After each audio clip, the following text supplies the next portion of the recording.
자, 67번 문제로 가겠습니다. 67번 문제는 뭐 배운 것 같아요. 배운 것 같죠?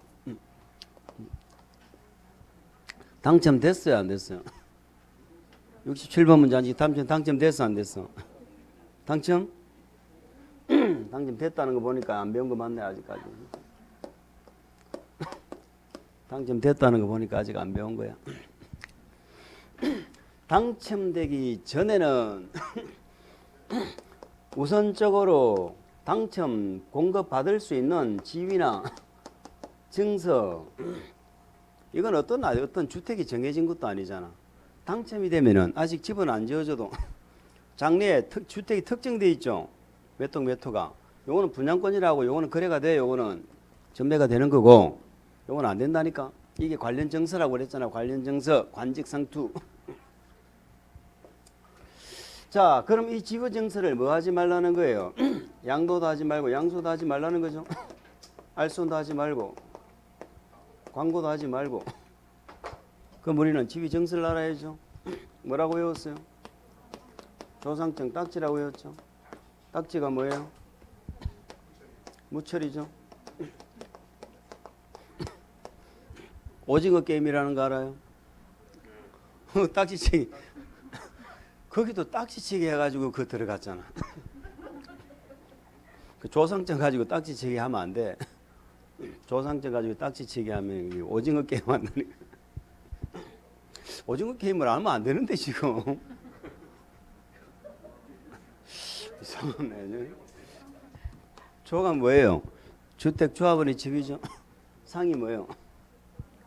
상환사채죠. 정이 뭐예요? 입주자 저축 증서죠. 무처리. 무가 건물 확인서, 철거 확인서, 이주대책 대상자 확인서죠. 이런 것들을 양도, 양수, 알선 광고하지 말아라. 양도, 양수가 뭐예요?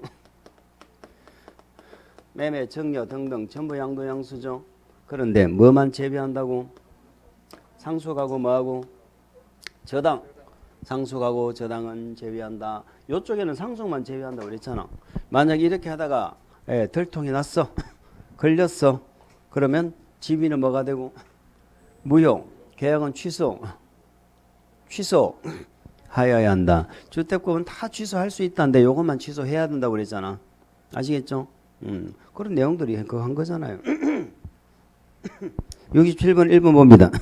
교란 행위에 해당하지 않는 것 이렇게 물었죠. 주택을 공급 받을 수 있는 조합원의 지위 대상 맞죠? 그걸 매매하는 거 대상 맞죠? 뭐 빼고는 일절 금지야? 상속, 저당 이 말이 나오면 그거 빼고는 다 금지입니다. 매매 금지되고. 두 번째, 재개발 사업조합원의 지위는 요거는 자체가 대상이 아니죠. 주택조합이잖아. 주택조합은 지역직장 리모델링 있죠. 리모델링은 사고 파는데 제한이 있어 없어? 리모델링은 사고 파는데 제한이 없죠. 3번 등록사업자가 발행한 주택상환사채 이게 조상증이죠. 요걸 매매를 위한 광고 돼야 안 돼? 광고도 안 되죠. 주택청약 종합저축증수 있죠. 1순위 통장. 1순위 통장을 매매를 위한 알선도 안 되죠. 5번은 구청장이 발행한 무허가 건물 확인서 딱지죠.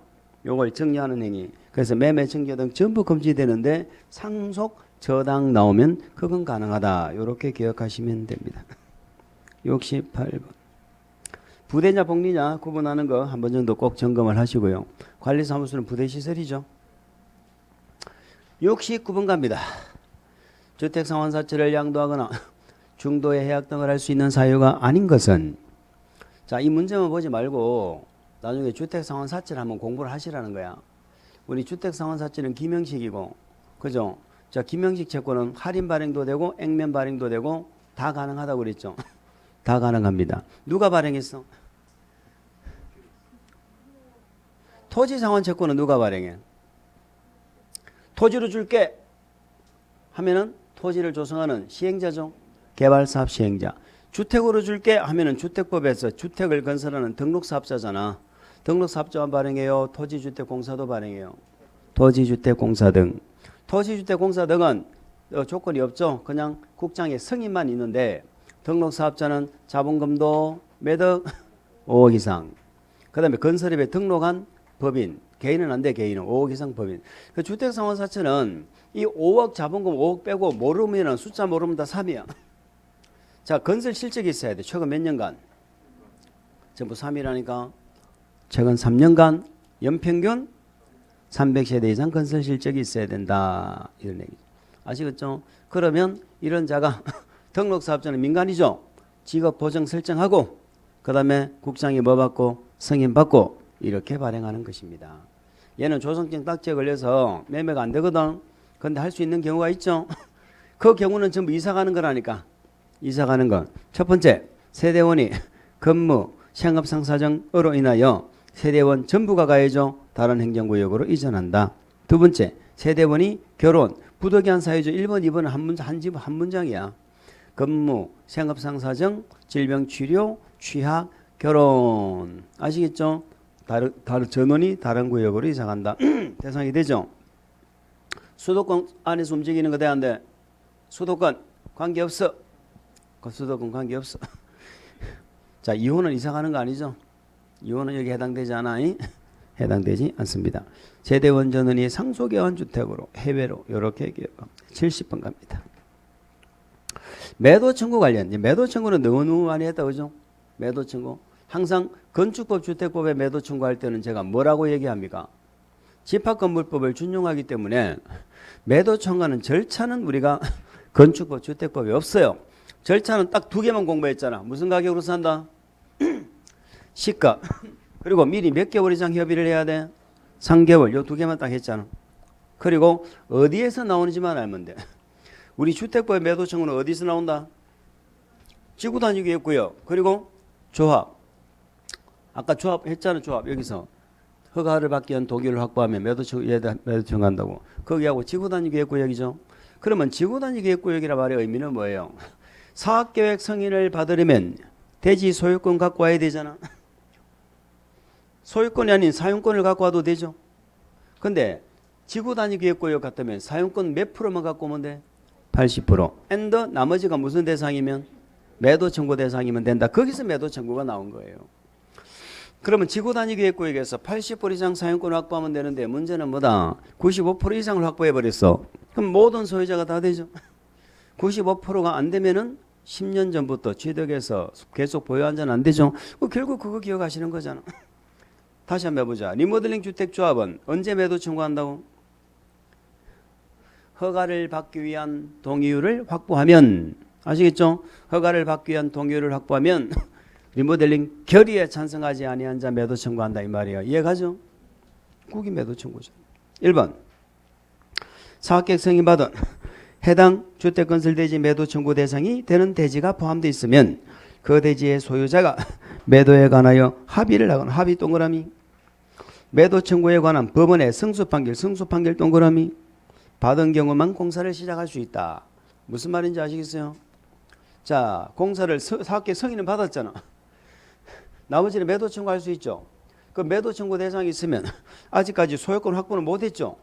그러니까 당사자가 이런 매도 청구는 시가에 팔잖아요. 사잖아. 그러면 그 땅 주인이 시가에 합의를 한 거예요. 그래 얼마에 팔게? 그러면 공사할 수 있다고. 그런데 시가에 합의가 안 돼가지고 결국 소송 들어갔다 이 말이죠. 소송이 들어갔는데 법원에서 승소 판결이 났다 이 말이에요. 화재 확정 판결은 아직 안 났죠. 승소 판결에 관해서 상급심에 상소를 안 해야지만이 뭐가 되는 거야? 확정이 되는 거잖아요. 승소 판결만 떨어지면 할 수 있어 없어? 있다는 겁니다. 왜? 결국은 이것은 시가 돈 가지고 싸우는 거지 안 팔겠다고 싸우는 게 아니에요. 그래서 가격에 관한 거니까 일단 공사는 하고 소송은 진행하고 그러면 됩니다. 2번 지구단위 개별 결정이 필요한 주택건설 사업으로서 80% 이상 사용권을 확보하여야 최소 80% 이상은 확보해야 매도 청구 대상인데 이거는 맞죠? 최소 80%는 되어야 합니다. 이의 경우 주택건설 대지 면적 중 95% 이상에 대하여 사용권을 확보한 경우는 사용권을 확보하지 못한 모든 소유자에게 매도 청구 맞죠? 리모델링 허가 동그라미 허가를 신청하기 위한 동의율을 확보한 경우 이해갑니까? 허가를 받기 위한 동의율 확보돼야 된다니까. 그때는 조합은 그 리모델링 결의에 찬성하지 아니한 자 이해갑니까? 그 자에 대해서 매도 청구를 할 수가 있다. 우리 재건축도 그렇겠죠. 재건축은 무슨 법에서 해요? 정비법에서 하잖아. 자, 재건축 내가 조합 설립에 동의 안 하면 조합은 된다 안 된다? 안 되지. 그러면 조합당 인가가 떨어져서 바로 나한테 매도 청구하면 돼 안 돼? 안 된다니까. 바로 매도 청구 들어오면 내가 그 돈으로 뭘 산다고 그랬어? 말을 산다니까. 그러면 조합 인가 났다고 매도 청구하면 안 되고 정비법은 나중에 조합이 뭘 받아? 시행계획 인가 받잖아. 시행계획 인가가 나야 되는 거야. 시행계획 인가. 그래서 인가가 나면 30일 이내에 다시 한 번 더 네 동의할래 안 할래 한 번 더 물어보라고 그랬잖아요. 기억납니까? 여기는 허가가 나야 돼. 허가를 받기 위한 동의를 확보해야 된다. 이 말이에요. 4번 지문 중요합니다. 올해 정확하게 이걸 따듬은 지문이야. 작년까지 이렇게 안 돼 있었어요. 5번 국가가 국가 밑줄 국민주택 건설 밑줄. 이때는 국지공이 국민주택 건설하면은 수용하죠. 매도 청구는 민간 등록사업자를 위한 제도예요. 국가가 국민주택 지으면 수용한다니까. 우리 사업주체 보호조치 들어보신 적 있죠? 우리 주택법에도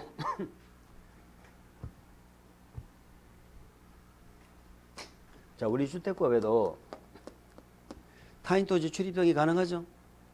타인토지 출입 등 누가 했어? 자, 우리 주택법에도 토지 등을 수용 사용하죠? 수용 사용 누가 했어? 얘는 한 가지 더 돼야 되죠. 무슨 주택? 이렇게 되면 공익사업으로 본다는 거야. 이렇게 되면 수용할 세 번째. 토지 매수 업무, 손실보상 업무, 이걸 누구한테? 지자체장에게 뭐 한다고? 위탁할 수 있죠. 그럼 누가 위탁해? 국지공 하면 좋겠는데 지자체가 있으니까 지자체는 빼야지. 국가하고 지자체 빼지면은 공사 중에서도 누구는 빠져? 지방공사 빠지잖아. 그래서 국가하고 한국토지주택공사만 남는 거예요. 한국토지주택공사만 남는 거예요.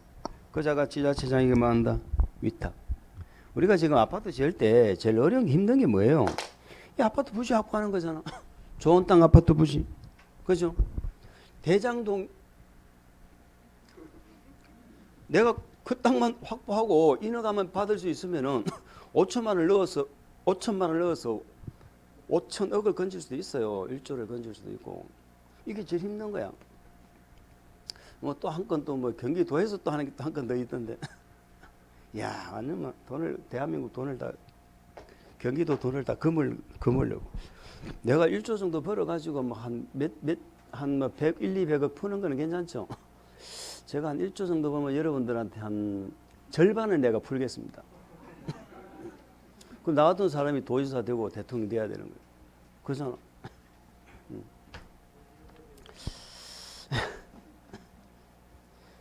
야, 참 우리나라 참 재밌어요 지금. 아주 재밌. 근데 올해까지는 모른 척하고 넘어갑시다. 자, 그래서 5번은 뭐다? 수용이다. 71번 갑니다. 입주자로 선정된 지위 또는 주택을 일정 기간 동안 전매를 위한 알선, 전매도 안 되고 알선도 안 됩니다. 제한하는 내용으로 바른 것은 이렇게 되어 있습니다. 자, 이 전매 제한은 당첨됐어요, 안 됐어? 당첨됐어. 이미 당첨된 거야. 당첨되면 분양권이라고 그러고, 이 분양권이 당첨된 지위를 다른 말로 뭐라고 그래? 입주자로 선정된 지위 이렇게 하잖아. 입주자로 선정된 지위. 입주자로 선정된 지위. 이거는 등기를 기준으로 해서 등기 이전에는 선정된 지위. 등기를 하고 나면 뭐 주택. 전에는 아예 주택법 자체에서 투기과일지구하고 조정대상지역은 지위만 제한한다고 이렇게 돼 있었어. 그럼 등기하고 나면은 투조는 아예 전부 제한이 없죠. 법 자체에서 그랬는데 이제 법에서는요 주택으로 바꿨어. 지위가 아니고. 그 말은 대통령령에서는 현재 여기까지 전매를 제한하고 있어. 근데 나중에 마음만 먹으면 대통령령으로 얼마든지 이것도 전매를 제한할 수 있도록 이렇게 근거를 막 바꾼 거예요. 무슨 말인지 아시겠죠? 그렇게 돼 있다. 어쨌든 전매는 매매, 증여 전부 전매인데 요거하고 비교하시라고 그랬죠? 요거는 상속하고 저당은 되죠. 근데 여기는 오로지 뭐만 돼? 오로지 상속만 되고 나머지는 일절 금지다 이렇게 했죠. 일절 금지다. 2번 전매행위 제한기간은 해당 주택의 입주자로 선정된 날부터 입주자로 선정된 날입니다. 계약 체결이 가능한 날 이러면 안 돼. 선정된 날부터 계산한다 이런 얘기죠. 자, 투기과일지구는 5년간 전매가 제한된다. 칠판은 보세요. 투기과일지구하고 조성대상 지역은 등기할 때까지 전매가 제한되거든. 그런데 만약에 여기에 입주자로 선정된 날부터 등기할 때까지가 5년이 초과되죠. 그러면 그때는 5년으로 전매 제한 기간을 정하는 거예요. 5년으로 한다. 여기는 이 조정대상 지역도 조정대상 지역은 과열 지역이 있고 위축 지역이 있는데 우리가 위축 지역까지는 뭐 기억을 못 하더라도 과열 지역은 또 1지역, 2지역, 3지역으로 나눠요. 그 뭐가 1지역인지 2지역 그거는 이제 국장이 정하니까 몰라도 되고 그 1지역은 투기과일지구처럼 등기할 때까지 제한됩니다. 1지역. 그것도 여기는 차이점이 뭐냐? 여기는 요 기간이 3년을 넘으면 3년으로 한다. 여기는 5년을 넘으면 5년으로 한다. 이런 차이입니다. 어쨌든 3년, 5년은 예외고 등기할 때까지 제한된다. 이렇게 해야 돼. 등기할 때까지 제한된다. 이렇게 해야지 5년간 전매가 제한된다. 이러면 안 됩니다. 틀린 거예요. 과열지역 중 제1지역인 조정대상지역 있죠? 이것도 마찬가지야. 1지역은 등기할 때까지 3년간이 아니고 자, 분양가 상한제 적용주택의 전매가 허용되는 경우 우리가 전매가 허용되는 사유가 8가지 있었죠. 새로 신설된 거 실직 경제적 어려움 이런 거 있었잖아요. 8가지 그건 꼭 알아야 됩니다. 그 만약에 거기에 해당되면은 전매가 되잖아. 전매를 하려면 누구의 동의를 받아야 돼?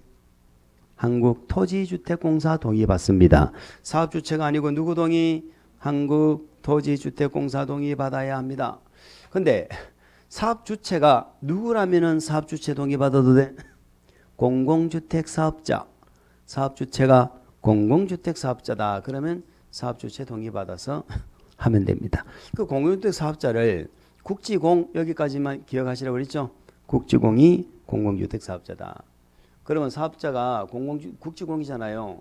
그럼 그들 동의 받아서 그들이 동의 받는다는 말은 그들이 우선적으로 사간다 이런 뜻입니다. 분양가 상한. 그들이 우선적으로 사가버려. 분양가 상한제는요. 팔아먹을 때도 일반인들에게 못 팔아먹어요. 토지주택공사 사가버린다니까. 72번 문제. 사업계획에 관한 설명으로 틀린 거. 도시형생활주택을 50세대 이상으로 주택건설 사업을 시행하려는 자는 사업계획 승인을 받아야 된다. 사업계획 승인은 몇 세대, 몇 호 몇 세대부터 승인 받는다? 30호 30세대. 연간입니까? 한꺼번에입니까? 연간 그렇게 짓는다는 거야? 한꺼번에 짓는다는 거야? 한꺼번에죠. 한꺼번에.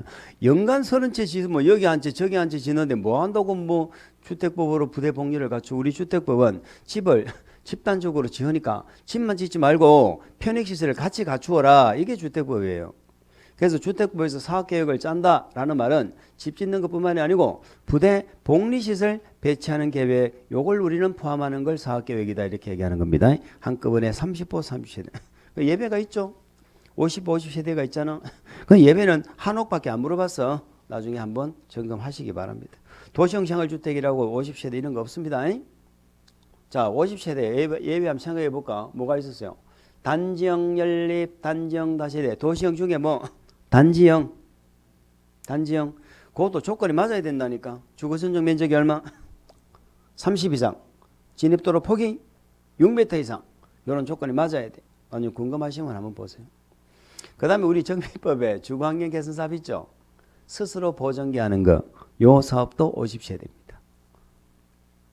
리모델링은 혹시 아까 허가받는다고 그랬죠. 리모델링도 사업계획 승인 받는 경우가 있습니까?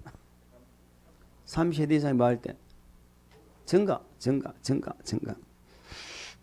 2번 지구단위 계획 결정이 필요한 대지에서 지역주택조합이 등록사업자와 공동으로 사업을 시행하는 경우 지역직장은 사업계획 승인받으려면 대지 소유권을 얼마나 갖고 해야 된다?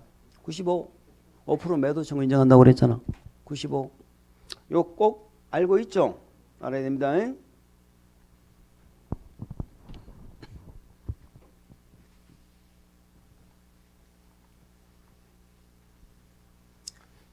자, 이제 조합에서 이번에 뭐 묻는다면 수치는 요걸 물어보겠죠.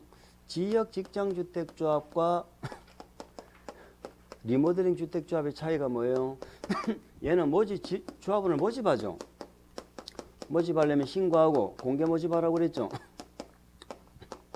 근데 신고하고 공개 모집하는 이게 원칙인데 예외적으로 공개 모집을 했는데 사망 등등의 사유로 해가지고 결혼이 생겼죠. 그럼 결혼을 충원하죠. 결혼을 충원할 때 아니면은 공개 모집을 했는데 미달됐죠. 재모집하죠. 재모집할 때 이럴 때는 신고하고 공개 모집합니까? 신고 안 하고 무슨 방법? 선착순 방법을 할 수 있죠. 어쨌든 이렇게 모집 신고가 수리됐죠. 수리되면은 조합에 뭘 받아야 돼? 인가 받아야죠. 조합 인가. 그럼 조합 인가가 나면 나중에 얘는 나중에 뭐 받아? 지역 직장은 사업계획에 승인 받죠. 자, 리모델링은 이거 없죠. 그럼 리모델링은 인가 받고 나중에 뭐 받는다고? 시군구에 허가 받죠. 근데 리모델링도 사업계획 승인 받는 경우 있다며. 증가하는 세대수가 3세대 이상이면 사업계획 승인 받아야죠. 이렇게 되는 거예요. 그러면 이 조합원 모집 신고를 하기 위해서 뭘 갖고 와야 돼? 지역 직장은 대지 몇 프로? 이거는 당연히 소유권이에요, 사용권이에요. 조합 인가를 받기 위해서 또 대지 갖고 와야죠. 얼마를? 80% 엔드 몇 프로? 15% 이상이 뭐 요거는 사용권, 얘는 소유권. 사업계획 승인 받으려면 얘네들이 95%가 전부 뭘로 바뀌어야 돼? 소유권. 그래서 지역직장주택조합은 사업계획 승인 받는 요건이 우리 공동을 하는 자는 대지 소유권이 있어야 되잖아. 등록사업자는 시공요건이 있고. 그래서 요 요건을 갖추고 와야 사업계획 승인을 받을 수 있는 거예요. 아까 리모델링은 인가 받는가 봤죠? 결의 3분의 2 과반수. 허가 받으면 75% 50% 아까 했잖아. 요런 조건을 가지고 와야 되는 거야. 그런데 여기 조합은 수리가 되면 조합 인가는 며칠 이내에 나야 돼. 인가가 만약에 2년 이내 인가 안 나죠? 그러면 요 사업 할 건지 안 할 건지 사업 종결 여부를 전원이 참석하는 총회를 통해서 사업 종결 여부 결정해야 돼. 자, 조합 인가 났어. 사업계획 승인은 몇 년에 나야 돼? 3년에 안 나면 요 조합을 해산할 건지 안 할 건지 해산 여부를 총회를 통해서 결정해야 돼. 그런데 인가 받고 사업계획 승인 신청은 몇 년이나 했어? 인가 받고 허가 신청 몇 년이나 했어? 요것도 2년. 그러니까 허가 신청, 승인 신청은 2년이에요. 근데 모집 신고 여기는 2년 3년이다. 이런 얘기입니다. 꼭 기억하시기 바랍니다. 자, 그리고 3번 지문. 대지 소유권을 모두 확보한 지역주택조합은 사업계획 승인 이후에 자, 가로 묶어볼까? 대지 소유권 모두 확보한 지역이죠. 모두 확보한 사업계획 승인 이후 좀 밑줄. 사업계획 승인 이후야. 입주자로 선정된 지위가 양도증여 판결 등으로 변경된 경우는 조합원을 교체할 수 있다. 요것도 많이 했죠? 요것도 많이 하셨잖아. 요거 지워볼게요. 자, 리모델링은 조합원의 지위를 사고 파는데 제한이 있다 없다? 얼마인지 사고 팔 수 있죠. 근데 지역직장은 조합인가가 딱 떨어지면 언제까지? 사업계획 승인할 때까지는 조합은 못 바꾸죠. 이때부터는 양도 증여 판결 등으로 변경이 된다 안 된다? 된다 이렇게 공부하셨잖아. 이제 여기다가 요걸 오늘 보충을 좀 하는 거예요. 뭐냐면 얘는 과거에는요 100% 소유권이 있어야 사업계획 승인이 났거든. 근데 지역직장을 위해서 5%는 매도 청구를 인정하기 위해서 95%만 확보해도 이제 성이 난다니까. 그럼 95% 확보해서 성이 났으면 대지 소유권을 전부 확보 못했죠. 이럴 때는 사업계획 성이 나도 양도가 안 돼요. 정확하게 말 무슨 말인지 아시겠죠? 대지를 전부 확보 안 하면 그러면 사업계획 승인 받고 양도 등으로 변경이 되려면 대지를 전부 뭐 해야 돼? 대지 소유권을 전부 확보해야 돼. 나머지 대지를 전부 뭐 해야 된다? 확보해야 양도가 된다 이 말이에요. 무슨 말인지 아시겠죠? 그렇다고. 그 4번 지문, 3번 지문이 그거야. 대지 소유권을 모두 확보한 지역주택조합은 사업계획 승인 이후에는 입주자로 선정된 지위가 양도정려 판결 등으로 변경될 수 있다 없다? 있다. 4번 등록 말소 영업 정지 처분받은 등록사업자는 그 처분 전에 뭐를 받았어? 사업계획 승인. 그 사업은 계속할 수 있다. 자, 연립주택은 몇 세대부터 사업계획 승인 받아? 공동주택이니까 30세대지. 공동주택이니까 30세대. 7, 4번 다중주택의 조건에 관한 설명. 자, 다중은 단독이죠. 단독은 단독, 다중, 다가구, 공관. 자, 다중하고 다가구는 단독이고 아파트 연립 다세대는 공동이죠. 그럼 아파트는 5개 층 이상이니까 빼고 그리고 공동주택에 연립 다세대하고 단독주택의 다중, 다가구를 비교해보자 이 말이에요. 그러면 단독주택의 공통점은 전부 주택으로 쓰는 게 몇 개 층? 3개 층이야. 공동주택 연립 다세대는 4개 층이야. 요게 차이점이다.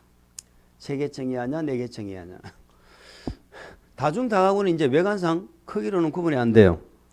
주택으로 쓰는 층수도 3개 층이야 똑같고 바닥 면적 합계도 둘 다 얼마예요? 662하고 똑같습니다.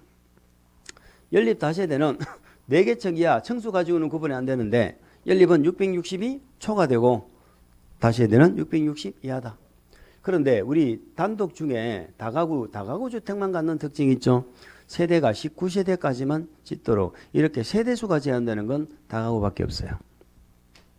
그래서 3개 층이냐 4개 층이냐로 구분하고 전부 660 이하인데 연립만 뭐다? 초과입니다. 연립만 초과다. 그래서 똑같은데 3번에 요거는 다가구 주택의 특징이다. 참고하시라는 거. 7, 4번 A광역시 B구에서 건축법령상 건축허가를 받는 내용으로 틀린 것은 자, 우리 건축법도 아까 우리 주택법도 여기 사업계획 승인 신청 허가 신청 기간이 다 2년이었죠. 건축법도 허가 신청 기간이 몇 년이야? 요것도 같은 2년이라고 늘 같이 얘기했잖아. 건축위원회 심의를 받았어. 결과 통지받고 몇 년이라 허가 신청해야 돼? 2년 안 하면 효력. 우리 사전결정 공부하셨죠? 사전결정 통지받고 몇 년이라 허가 신청해야 돼? 2년 똑같잖아요. 그래서 건축법의 허가 신청이나 주택법의 사업계획 승인 신청 기간은 같다. 3번 자, 연면적 10분의 4를 증축해서 21층이 되는 판매시설 허가는 A광역시장 허가를 받는다. 우리 건축허가권자가 누구죠? 건축허가권자가 원칙이 누구예요?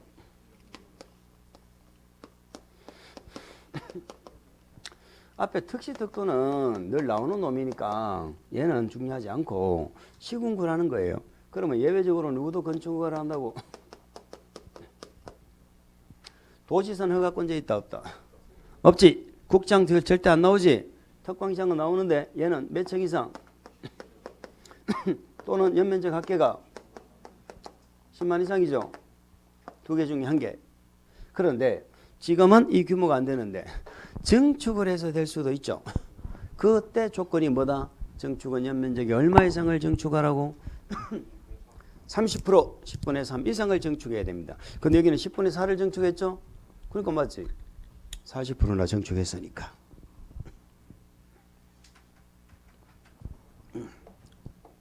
삼번은 왜 틀렸어요? 얘는 건축법 적용 안 한다니까. 하천구역안의 순문조약시는 건축법 적용 안 하는데 허가를 받는다는 말 자체가 틀린 거죠. 4번 A광역시장은 지역여건상 필요로 비구청장의 건축허가나 허가받은 건축물의 착공을 제한할 수 있다. 허가 착공 제한 많이 했죠. 자, 국장은 허가권자를 다 제한할 것이고 특강도지사는 시군구를 제한할 수 있다. 허가권자보다 높은 양반이 했잖아. 그러면 특광도지사가 시군구의 허가를 제한하는 사유가 뭐다? 지역계획, 도시군계획이죠. 지역계획, 도시군계획 제한할 수 있다. 자, 제한하고 나면은 특광도지사는 국장한테 즉시 보고하라고 그랬죠. 국장은 제한 내용이 너무 지나치다면은 해제할 것을 뭐한다? 명할 수 있다. 최장 3년 돼 있네. 제한 기간은 몇 년? 2년. 연장 1년. 허가 제한 기간을 연장할 때는 몇 번만 연장한다? 한 번만 하죠. 75번. 허가에 관한 설명으로 틀린 거. 건축 허가를 받기 위하여 해당 대지에 건축 가능한 건축물의 규모 미줄, 건축물의 규모에 대해서 허가권자에게 사전 결정을 신청할 수 있다. 자, 사전 결정 신청할 수 있는 게 3개였거든. 사전 결정은 누구한테 신청해? 허가 대상 건축물을 건축하려는 자가 누구한테? 허가권자한테 하는 거지. 언제? 정식적으로 허가를 신청하기 전에 내가 하려는 것이 허가가 나겠어요? 안 나겠어요? 좀 알아봐 주세요. 이 말이죠. 그래서 첫 번째는 이 법이나 다른 법률에 허용되는지, 두 번째는 각종 건축 기준 완화 등을 따져가지고 가능한 건축물의 건축 규모죠. 규모, 방금 읽으신 거잖아. 규모. 세 번째는 신청자가 고려할 사항이 뭔지, 요 3가지를 허가권자에게 뭐 한다? 이렇게 사전결정 신청할 수 있다는 겁니다. 나중에 복습하실 때는 찾아가지고 한번 보세요. 2번 도시군 계획시설 예정지의 가설 건물은 요거는 허가받아야 되죠. 허가 대상은 시설 부지잖아. 근데 왜 틀렸어요? 왜 틀렸어?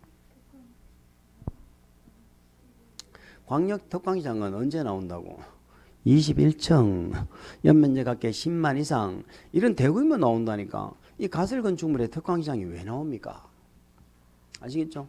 공작물 축조 신고 누구한테? 시군구. 용도 변경 허가 신고 누구한테 받아? 용도 변경 시군구. 특광시장이 안 나오면 안 돼요. 그래서 틀렸어. 3번 사전결정 통지를 받으면 4가지가 의제됐죠. 사전결정 통지를 받으면 4가지가 의제가 됐습니다. 자, 이렇게 했습니다. 우리 국회법에는 개발행위 허가라는 게 있고 이걸 받고 건축허가를 받는 게 이게 맞죠? 건축물을 지으려면 요 2가지를 최소한 받아야 돼. 그런데 건물을 지으려는 땅이 만약에 농지다. 농지 전용허가, 산지다. 산지 전용허가, 하천 점용허가죠.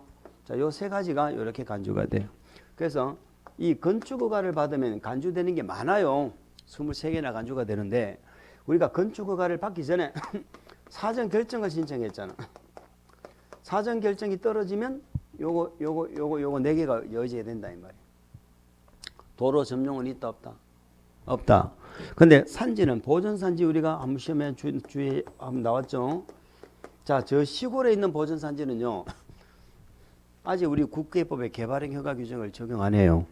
그 시골에 있는 보존산지는 여기로 의제 처리가 안 되고요. 직접적으로 산지관리법에서 전용허가를 받아야 돼요. 아시겠죠? 그러면 요 보존산지는 어디에 있는 것만 사전결정으로 의제 처리가 된다고? 도시지요. 도시지요. 자, 그래서 3번은 맞고 4번은 우리 이 건축법에 전부 숫자가 1만 나오는 거 있었죠. 1만. 연면적 얼마? 1천. 공사비 몇 프로? 1%. 안전관리의 적용. 요 뭐 가로 메꾸는 거 최근에 우리 시험에 나왔죠. 연면적 1000. 요거하고 1% 2개가 괄호로 해서 나왔는데, 자, 우리 또 건축법에 일자만 나오는 게 또 있었어요. 헬리콥터 다리가 11자처럼 생겼잖아. 11층 이상인 층의 바닥 면적 합계가 얼마? 1만. 그때는 옥상이 만약에 평지붕이면 헬리포터를 설치하거나 헬리콥터를 통하여 인명을 구조할 수 있는 공간 확보하라고 그랬고, 맞죠? 자, 경사지붕은 지붕 아래에 뭘 만들으라고? 대피 공간. 그런 게 있었습니다. 자, 75번에 5번 질문. 우리 주택법하고 비교해 볼까? 주택법에 사업계획 승인 받으려면 아까 대지에 뭘 갖고 와라? 소유권. 그런데 뭐를 갖고 와도 돼요? 사용권. 그죠? 그런데 아까 지구단위 계획구역은 몇 프로? 80% 나머지가 매도층 이렇게 했죠. 우리 건축법도 건축허가 받고 싶어? 대지 갖고 와. 소유권. 뭐 갖고 와도 돼? 사용권. 이런 얘기예요. 그런데 건축법은 차이점이 뭐예요?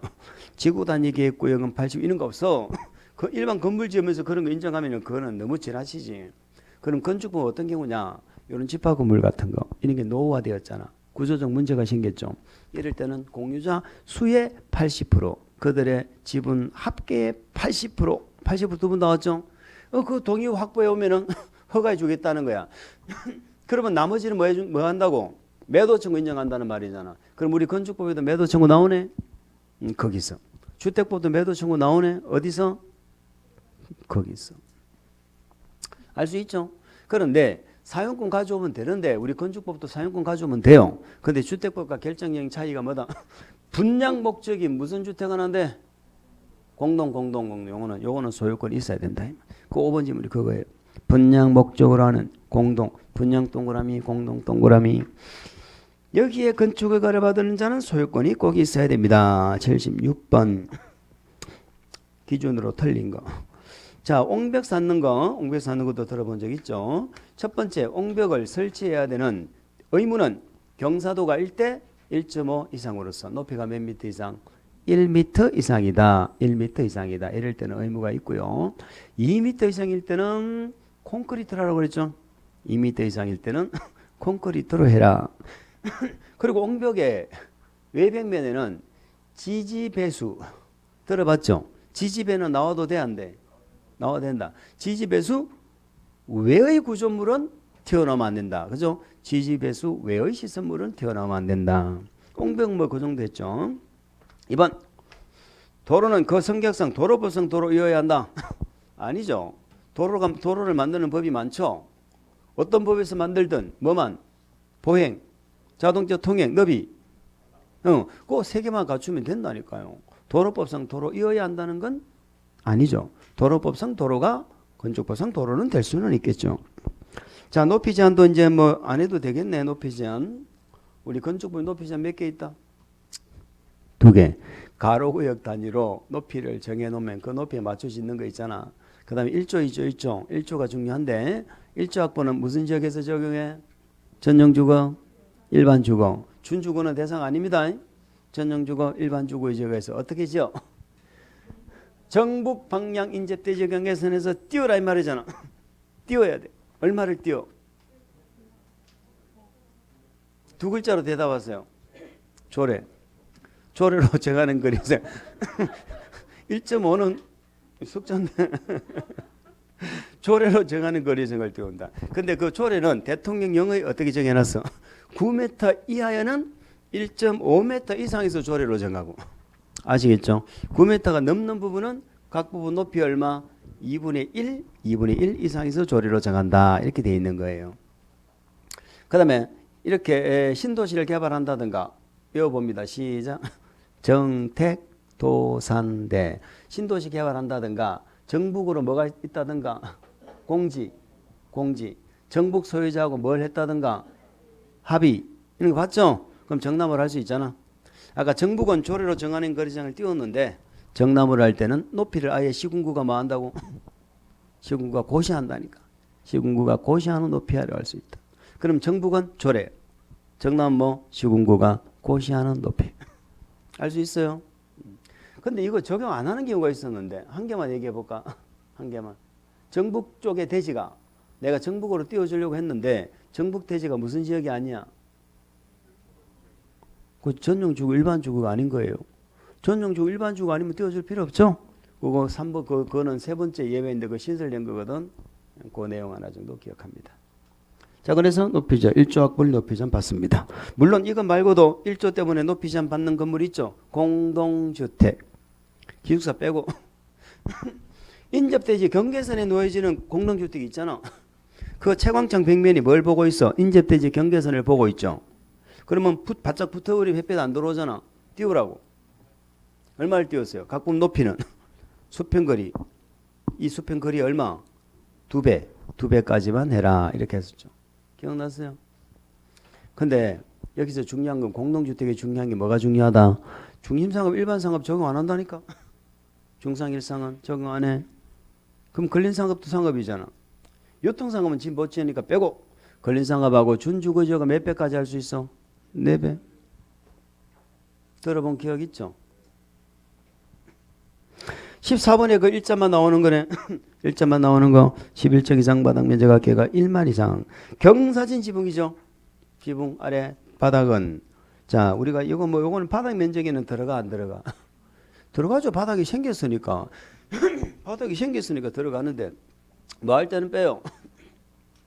용적률 계산할 때는. 5번 아까 했네. 공동주택 기숙사 빼고 인접대지 경계선 등의 방향으로 뭘 두고 있어? 채광을 위한 창문 등을 두고 있죠. 이럴 때는 채광창 벽면의 높이 제한은 중심상업 일반상업은 적용한다 안 한다? 안 한다. 그걸 기억하셔야 돼. 중심상업 일반상업 지역을 제외한 모든 지역에서 적용한다. 77번 면적 청수 산정 방법은 이제 많이 했다 그죠? 건축물이 부분에 따라 청수가 다르네. 가장 많은 청수. 층의 구분이 명확하지 않네. 몇 미터란 층? 4m. 지하층은 무조건 청수해서 빼죠. 옥상 부분은 어떻게 했어요? 건축 면적의 8분의 1. 85제곱미터 이하의 공동주택은 6분의 1. 그거였잖아. 청수해서 뺐죠. 자, 2번은 산입하지 않고 맞습니다. 그럼 1번이 틀렸는가요? 가장 적은 청수가 아니고. 3번 건축물 지상층에 일반인이나 차량이 통행할 수 있도록 설치한 보행 통로는 건축 면적에 산입하지 아니한다. 자, 건축 면적이 뭡니까? 건물을 하늘 위에서 내려다 봤을 때 보이는 면적이잖아. 그리고 대지 면적 위에서 보면 대지 면적도 보이겠죠. 건축 면적도 보이겠죠. 그 대지 면적에 대한 건축 면적의 비율을 우리는 뭐라고 그래요? 건폐율이라고 하죠. 그럼 건폐율은 뭐를 규제하려고? 건축 면적. 건축 면적이 얼마에 물으면 뭘 찾을까? 건폐율. 건폐율을 물으면 꼭 그렇게 찾아가라고 그렇게. 그럼 결국은 건폐율이란 이렇게 대지 안에 꽉 들어차기 짓지 말고 몇 %만 지어라. 공기를 남겨둬라 이 말이죠. 그러면 이 지표 아래에 1m 이하에 있는 부분은 공지로 본다는 겁니다. 그냥 1m 이하에 있는 부분은 뭐 한다고요? 요거는 건축 면적에서 뺍니다. 근데 요 지표에 있는 부분이 창고에 차량을 접안시켜서 물건을 올리고 내리나 하는 부분이에요. 그럼 1.5m까지 빼준다고. 그리고 높이와 관계없이 본래 보행 통로, 차량 통로는 본래 통로이기 때문에 이것도 건축 면적 관계없습니다. 지하 주차장 들어가죠. 거기에 경사로 상부에 만약에 지붕이 없으면은 비물이 다 들어갈 거 아닙니까? 지붕 만들어 놨죠. 그럼 건축 면적 관계없는 거예요.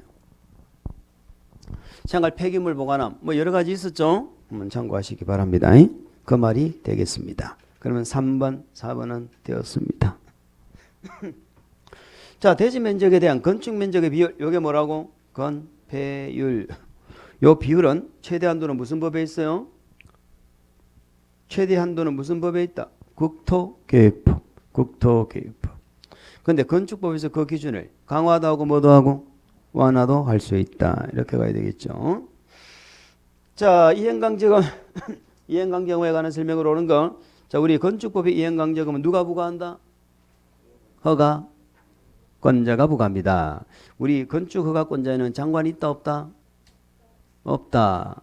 그러면 안 내면은 강제징수 들어가죠. 자, 안 내면은 국세징수법에 따라 강제징수한다고 X. 지방세징수법 X. 맨 밑에 5번 보세요. 5번. 자, 국세징수법 이러면 안 되고 이름이 뭐더라? 지방행정제재 부과금 징수 등에 관한 법률이죠. 나도 못 외워 법률 이름 좀 길어서. 지방행정제재 부과금 징수 등에 관한 법률입니다. 자, 2번 지문 보세요. 1번 지문. 허가권자가 부과한다는 것은 맞는데 구두로 개고하면 안 되죠. 반드시 뭘로? 문서로 해야 된다. 서면으로 해야 되죠. 그래서 우리는 이걸 요식행위다라고 합니다. 이행강제금 부과는 불요식이다 이러면 틀립니다. 자, 이행강제 금액이 제일 문제였죠. 건폐율 용적률. 한번 적어볼까요? 자, 우리 건축 법령을 위반을 했어요. 그럼 이행강제금이 들어가는데 제일 중대한 사항으로 보는 게 뭐였습니까?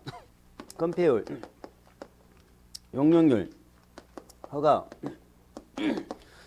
요거 4개를 위반하면은 4개를 위반하면은 제곱미터당 시가 표준액이죠. 시가 표준액이 얼마? 50%죠. 제곱미터당 시가 표준액이 50%. 여기다가 뭘 곱해? 전에는 이 이하 이렇게 했는데 그 이하로 끝나지 않고 이제 여기서 대통령으로 정하는 비율을 곱하죠. 제일 센 놈이 몇 프로? 제일 약한 놈이 용구 건팔이라고 그랬죠. 요거 외우는 거예요. 이미 우리 시험에 요거는 이제 뭐 출제가 되어졌고요. 자, 근데 요 퍼센테이지를 완화해 줄 수도 있어요. 조례로. 완화해 줄 수 있는데 최소 60% 이상이 되도록 완화해야 됩니다. 60% 밑으로는 조례로도 정할 수 없도록 이렇게 하고 있습니다. 그러면 요 1번 요 건폐율 용적률 허가 신고 말고 나머지 기타 사항을 위반했죠. 그럼 시가 표준액이 얼마? 10% 범위 안에서 대통령령으로 정하는 겁니다. 그런데 요런 금액에 2분의 1 범위 안에서 조례로 정하는 경우가 있어요. 절반까지 깎아준다는 얘기잖아.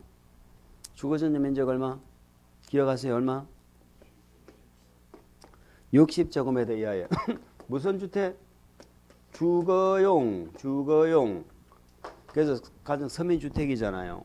60 이하의 주거용 건축물은 요거는 금액의 2분의 1 범위 안에서 조례, 50% 범위 안에서 조례로 정할 수 있다. 됐죠? 그런데 이 금액을 가감할 수 있잖아. 가중, 감경. 감경은 제가 뭐 별도로 설명은 잘 드리진 않았죠. 일단 가중을 좀 기억합니다. 가중은 임대 등 영리 목적이 있었죠. 영리 목적. 그 다음에 상습범이 있었죠. 상습범. 이런 자들에게는 몇 프로까지 가중? 100%를 가정할 수 있다. 가정하여야 한다. 가중하여야 한답니다. 100%를 가중하여야 한다예요. 그게 그래서 2번에 보시면 자, 그중에 한 가지가 영리를 목적으로 허가 안 받고 다가구 다세대, 가구수 세대수를 몇 가구 몇 세대, 5가구 5세대죠. 5 이상 증설했잖아요. 가구수 세대수를 늘렸잖아. 그럼 100%까지 가중입니다. 그 다음에 허가 신고 안 받고 신축 정축했죠. 50제곱미터 초과. 허가 안 받고 허가 신고 안 하고 용도 변경했죠. 그러니까 허가 안 받고 용도 변경이나 허가 신축 정축했다. 못 외우겠으면 허가 안 받고 했다. 면적이 얼마 초과? 50초과. 허가 안 받고 늘렸어. 방을 5가구 5세대 이상. 아시겠죠? 5가구 5세대 이상. 면적은 50초과입니다.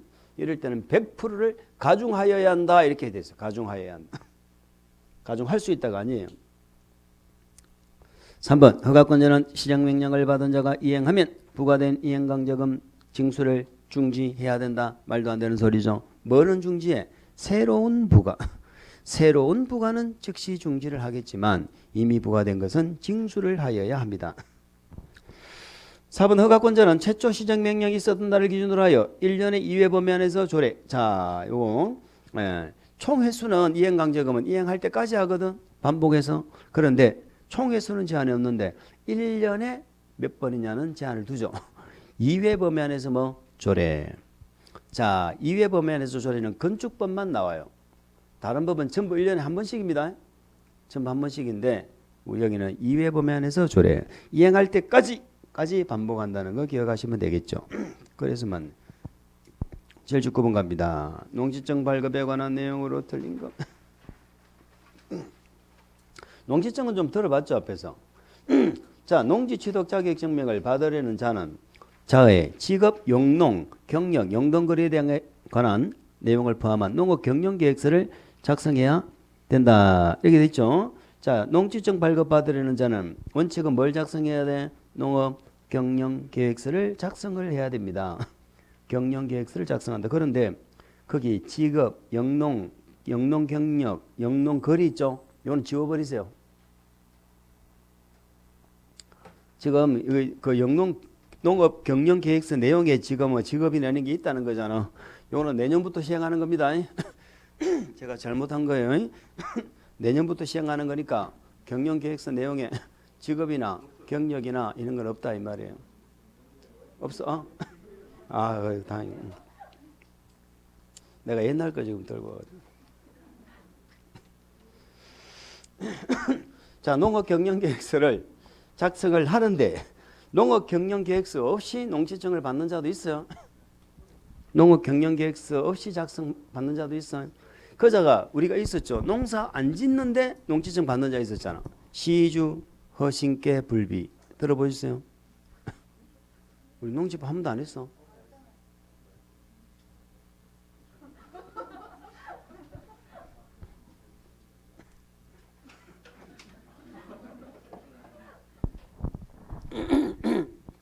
오늘 그러면 좀 늦더라도 좀 해볼게요.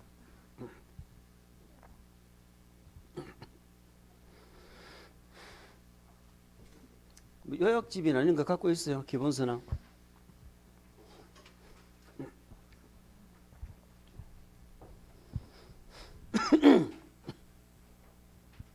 농지법에 보면 농지 취득 자격 증명 파트가 있을 겁니다. 한번 찾아서 한번 보시고 이런 얘기입니다. 자, 일단 우리가 뭐를 이해하셔야 되면은 농지의 소유는요. 농지의 소유는 자기 농업 경영에 이용하는 자만 하거든. 자기 농업 경영에 이용하는 자를 우리는 경자라고 합니다. 그래서 농지는 누가 소유하는 거야? 경자유전이죠. 경자유전의 원칙이다 하고 우리 헌법에 규정이 되어져 있어요. 그런데 예외가 있어요. 예외라는 걸 누구를 얘기하는 거야? 경자가 아닌 자가 농지를 소유할 수 있다는 거거든. 경자가 농사 안 지어도 농지 가지고 있을 수 있다고. 그러면 이 자를 크게 두 가지로 분류를 해서 보자는 거예요. 크게 두 가지로 분류해서 보면은 요거는 이제 제가 나누는 겁니다. 농취증을 발급받지 않고 농지를 취득할 수 있는 자. 그럼 내가 농지증이라는 게 내가 실수요자라는 걸 증명하는 거거든. 그럼 나 농사 안 지을 사람이야. 공장 지을 거야 여기. 그러면 당연히 뭐 한다고요?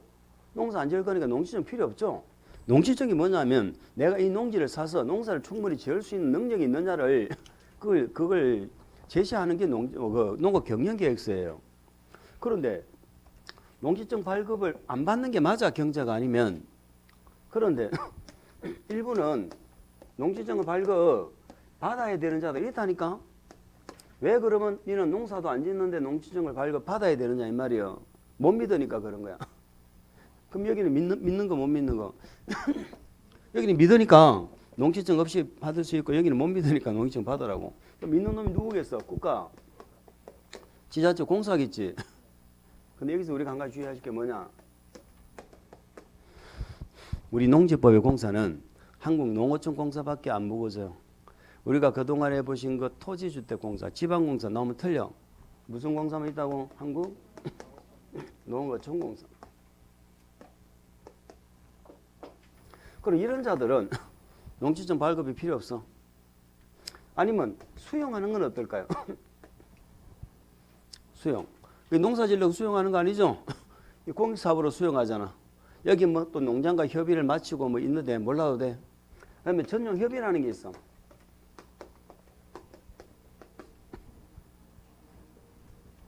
자, 우리 농지를 전용한다 그러잖아요. 농지를 전용한다 그러면 농지로 쓰는 겁니까? 농지로 안 쓰는 겁니까? 안 쓰는 게 전용이죠. 농지를 전용하려면 원칙에 허가받는 거야. 근데 경매하면 신고하면 돼. 경매한 건. 그런데 국가나 지자체 행정청이 농지를 전용할 수 있죠. 행정청은 전용 협의를 하는 거야. 그럼 우리는 앞으로 이렇게 기억해 버려요. 농지 전용 협의란 말이 나왔다. 그러면 누가 하는 거다? 국가 지자체. 그러니까 국가 지자체는 다 통과야. 다 프리패스야. 그럼 전용 협의 거친 농지는 농지증 받아 안 받아? 허가 신고는 개인이요. 그럼 내가 전용 허가를 받았어. 공장을 짓겠다고. 그러면 타당히 그 이유가 있으니까 전용 허가를 해줬어. 그런데 이게 해놓고 전용 허가만 받아놓고 땅값 오르기만 기다리고 안 할 수도 있단 말이지. 못 믿겠어. 그래서 야 니는 농지증 가져와 이렇게 하는 거야. 그럼 전용할 때 허가 신고는 농지증 받고 얘는 안 받는 거야. 그러면 여기까지 보면은 공통적으로 뭐라고 보면 이건 공적 주체죠. 공적 주체는 농지증 받아 안 받아? 안 받는 거야 안 받는 거야? 그러면 공적 주체 말고도 농지증 안 받는 자가 있을까? 있다. 우리 공고에 상속 못 받게 하는 건 없잖아. 내가 상속을 받았어. 농사를 지으면 아무 상관없고 농사 안 지으면 나중에 소유 상한이라는 게 있죠. 근데 우리가 우리가 이해 모의고사 이해를 했잖아. 근데 거기서 농지법을 한 번도 안 했어요.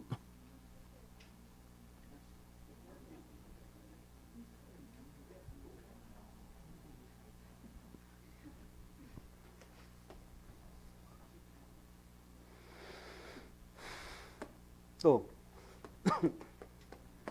8년 이상 영농했죠. 자, 이 8년의 숫자 한번 봐주세요. 8년 이상 농사를 짓다가 이제 농사 짓기 싫어해서 농촌을 떠나는 거야. 이농. 떠나면은 내가 갖고 있던 농지를 뭐 한다고 계속 소유할 수 있어. 이건 개인이죠. 그 다음에 주말 체험영농이 있는데요. 요 주말 체험영농은 개인은 개인인데 농사 안 지어도 취득하긴 하는데 상속하고 얘들은 상속은 농지는 당연히 안 받겠지. 자기가 갖고 있던 거 갖고 있는 거잖아. 얘는 새로 취득하는 게 아니니까 농지증 안 받겠지. 근데 주말 체험영농은 농지증 받아야 돼. 개인은 개인인데 주말 체험영농이 있는데 요는 농지증 받는 것 대상이고 그러면 얘들이 농지증 안 받는 거야. 이거 말고도 또 농지증 안 받는 게 기타가 있어. 예를 들어서 담보농지. 담보농지하고 경매하고는 달라요. 내 농지를 담보를 해가지고 지금 농협에서 개인은 안 돼. 법인이 아니 농협에서 돈을 빌려줬어. 돈 안 갚죠? 경매 넣죠? 2번 이상 유찰됐죠? 그럼 경락가 자꾸 떨어지죠?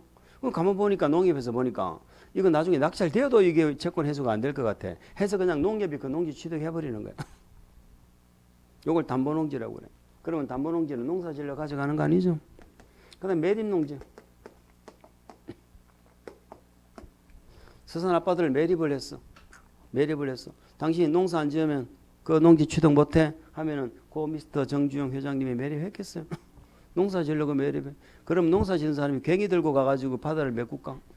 그것도 안 되겠네. 그러니까 당연히 요거는 뭐다? 농지증 없어도 당연히 취득. 그래서 농지증 없이 취득할 수 있는 게 이거야. 근데 농사는 안 지어. 안 짓는데 농지증을 발급받아야 되는 게 있어. 그게 학교 있죠. 학교 법 아니면 뭐 연구기관 이런 데서 시험, 실습, 연구지, 종묘생산 용지 이런 목적으로 뭐 한다고요? 농지를 가지고 있을 수 있어.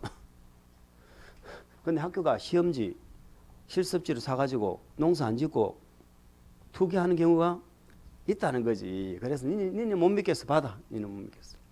아까 주말 체험영농 있었죠? 내년부터는 주말 체험영농이 되게 어려워집니다. 주말 체험영농. 올해 주말 체험영농은 올해 바뀐 게 뭐냐?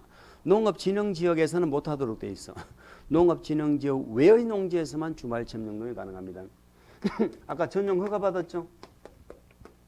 전용 신고했죠? 전용 허가 신고. 아까 전용 협의는 안 받았죠? 국가지자체니까. 이건 받아야 돼요. 자, 개발사업지구가 있어요. 자, 개발사업지구 뭐냐면은 이 동네 개발한다는 말이죠. 농지는 개발하는 개념하고 다르잖아. 여기 있는 땅은 그 효용성이 없는 땅 농지들이고 개발사업지구 안에 있는 농지는요 농업인이 아니라도 살 수 있어요. 근데 얘는 투기할까봐 대통령으로 1500제곱미터 미만까지만 취득이 되도록 되어 있습니다. 또 영농 여건이 불리하다. 영농 여건 말 그대로죠. 영농 여건이 뭐하다? 불리한 농지입니다. 이 분리농지라고 영농 여건. 경사가 너무 심해. 최상부부터 하단까지 경사도가 15% 이상이에요. 그래서 이런 땅이 집단화되어 있는 지역은 영농 여건 분리농지라고 시군구가 또 정할 수 있습니다. 그 다음에 비축 토지가 있어요. 자, 토지를 비축해 놓는데 여기서 이제 한국토지주택공사 나와. LH공사가 비축위원회 심의를 거쳐가지고 미리 토지를 비축해 두는 거야. 무슨 말이냐? 나중에 공익사업을 하죠. 공익사업 하면은 바로 수용하면 되거든. 근데 나중에 지금 안 해. 그럼 나중에 지금 수용하려면 땅값 올라가죠. 그래서 심의를 거쳐서 그 농지를 계획관리지역이나 자연녹지 이런 땅들은 나중에 개발이 될 수 있는 땅이잖아. 이런 농지를 미리 사서 뭐 한다고 비축해 두는 거야. 그런데 이 LH공사는 농지법에서 안 먹어줘. 얘는요 사가지고 비축은 하는데 얘는 나중에 공익사업으로 전용하겠죠. 전용될 때까지는 반드시 한국농어촌공사 등에 위탁해서 임대를 해야 돼요. 임대 사용돼야 돼. 어디 위탁한다고? 한국농어촌공사 등에. 자, 이런 자들은 뭐 한다고? 농지증을 받아야 돼. 그럼 농지증 받느냐 안 받느냐는 우리 중개사법 문제에서 중개사법 시간에 공부 좀 했죠. 이런 거 했잖아. 그래서 우리는 그냥 이거는 그냥 농지증 농사 안 짓는데 농지증 받는 거 외워버려 그냥 이렇게. 시주, 허신께, 불비라고 해요. 시주, 허신께, 불비. 시주, 허신께, 안 해신께? 허신께, 시주, 허신께, 불비다. 얘네들은 농사를 안 짓는데도 불구하고 못 믿어서 이렇게 농지증을 발급받는 거예요. LH공사도 받는다니까. 그럼 이런 자들은 농업 경영계획서는 필요 없지. 농사 안 질 거잖아. 그 원칙은 영농계획서 작성해야 되는데 예외적으로 쟤들은 작성한다 안 한다? 안 한다. 이렇게 기억합니다. 이렇게 기억해 주세요. 그리고 우리 농지증은 시구업 면회장이 한다는 걸 기억하세요.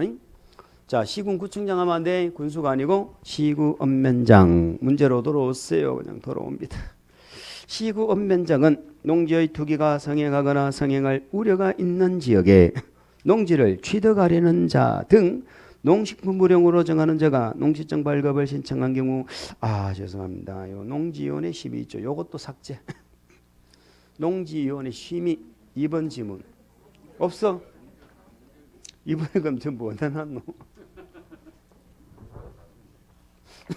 안 똑같은 자, 2번은 문제를 아예 다른 걸 넣부터 그죠? 자, 무슨 말이냐면요. 우리 농지를 같이 좀 보세요. 농지를 소유하고 있는 자가 농사를 안 짓죠. 농사 안 지으면은 군청에서 뭐가 날라와요. 그럼 실컷 이거 괜히 얘기했네 이게 농지증이. 군청에서 그거 날라와 처분 대상이라고. 그럼 1년 내에 처분해야 됩니다. 그거 하나 기억하세요. 처분은 몇 년 내에 처분한다? 1년 내에 처분합니다. 그런데 1년 내에 처분 안 하죠? 안 하면은 처분 명령서가 날라와. 그 처분 명령은 6개월이나 합니다. 그래서 1번에 처분 사유에 해당하면 시군구청장은 해당 농지 소유자에게 6개월 이내 농지 처분할 것을 명할 수 있다. 명은 6개월 맞죠? 처분 의무는 1년이고. 2번 시군구청장은 처분 의무 기간에 처분 대상 농지를 처분하지 아니한 농지 소유자가 자기 농업 경영에 이용을 하죠. 처분 의무 기간이 지난 날부터 몇 년간 처분 명령을 직권으로 유예할 수 있다. 3년. 이거 지난주 문제 있었나? 아니 꼭 데자뷰처럼 느껴지는데. 지난주 이거 한 것 같은데. 3년간 유예해 주는 게 좋아? 처분 명령을 1년간 해주는 게 좋아? 3년 하는 거 보니까 안 한 게 맞네. 이 처분 명령 유예라는 것은요. 처분 명령 유예는 집행 유예하고 똑같은 거야. 3년간 지켜보겠다는 거야. 응? 3년 무사히 지나가면 이제는 처분 의무가 없어지고 3년 안에 사건이 생기면 바로 처분 명령한다 이 말이에요. 그래서 3년 동안 해주는 게 좋은 거 아니에요. 그래서 3년간 직권으로 일단 명령을 안 하고 유예한다 이 말이죠. 유예할 수 있다 이 말이에요. 농지 소유자는 처분 명령을 받으면 자, 농어촌공사에 농지 매수를 청구할 수 있다. 이것은 무슨 말이냐? 처분 명령 받았잖아. 처분 안 하지? 이행강제금 들어와. 명령하고 안 팔면 이행강제금 들어와. 그럼 농지법 이행강제금은 뭘 강제하는 거야? 처분하라고. 농지 팔라고. 근데 농지라는 게 어떻게 그 일반 토지하고 다르잖아요. 잘 안 팔리죠? 농사 지을 사람이 사야 되기 때문에. 그래서 처분 명령 받은 자는 농어촌공사에다가 뭐를 할 수 있다고? 매수 청구할 수 있다는 겁니다. 여기서 주의할 건 명령이란 말이 동그라미 쳐야 돼. 명령받은 자가 하는 거예요. 농어촌공사에 하는 거예요. 농어촌공사에. 그 시군구 이러면 안 되고 한국토지주택공사 말도 안 되는 소리 하면은 안 됩니다. 그럼 이때는 농지 소유자가 답답해서 하는 거 맞죠? 지금 뭐 이행 강제금 받기 생겼잖아. 그러니까 매수 청구했을 거 아닙니까? 그래서 이때는 거저 먹으려고 한다 이 말이에요. 무슨 가격으로 사? 공시지가 기준. 요게 4번 지문입니다. 공시지가 기준으로 그죠? 그 다음에 4번이 틀렸다고 체크해. 너 맞는데? 그래.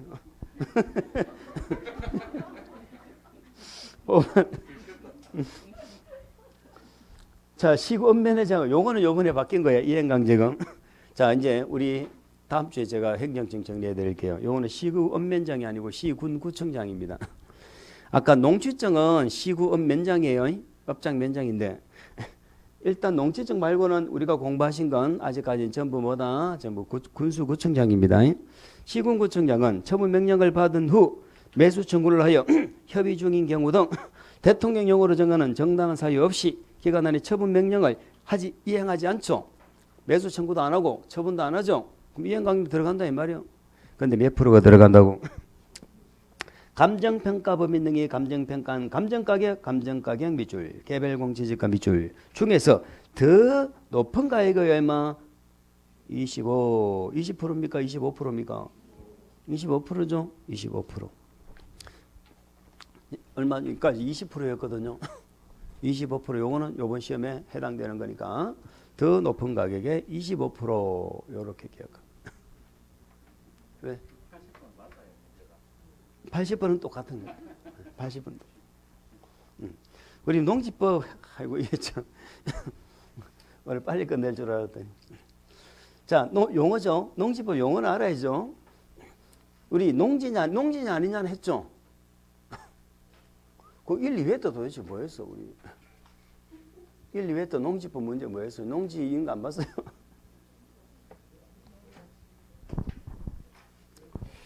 이상하네. 여기는 농지법을 안 했나 보네, 하나도. 그러면 1회, 2회 때는 79번, 80번 문제가 뭐예요? 산지관리법 넣나? 봅시다. 뭐 기왕 이렇게 된 거 한번 볼게요. 자, 농지가 뭐냐? 우리 농지법의 맨 앞에 보면 농지 나와. 농지법의 맨 앞에. 농지법 맨 앞에 보면 농지가 나와. 자, 농지란 이렇게 되어 있습니다. 지목이 전답 과수원, 지목이 전이나 답이나 가수원 등 기타 법적 지목에 불문하고 되어 있죠. 지목에 불문이 지목 불문. 지목이 중요한 게 아니라고.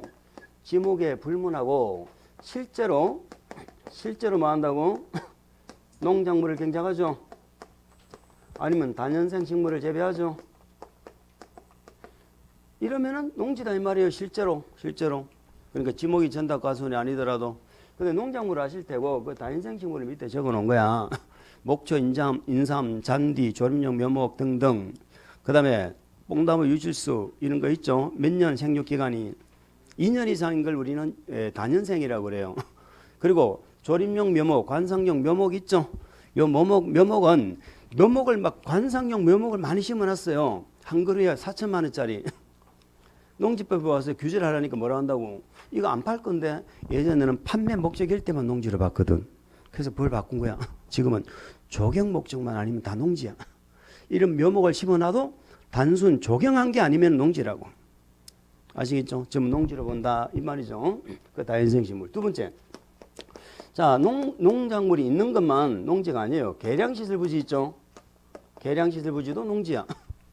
유지 아시죠? 양배수시설, 농로, 제방을 만든다. 이런 것들 전부 농지라고. 세 번째, 생산시설 부지도 농지야.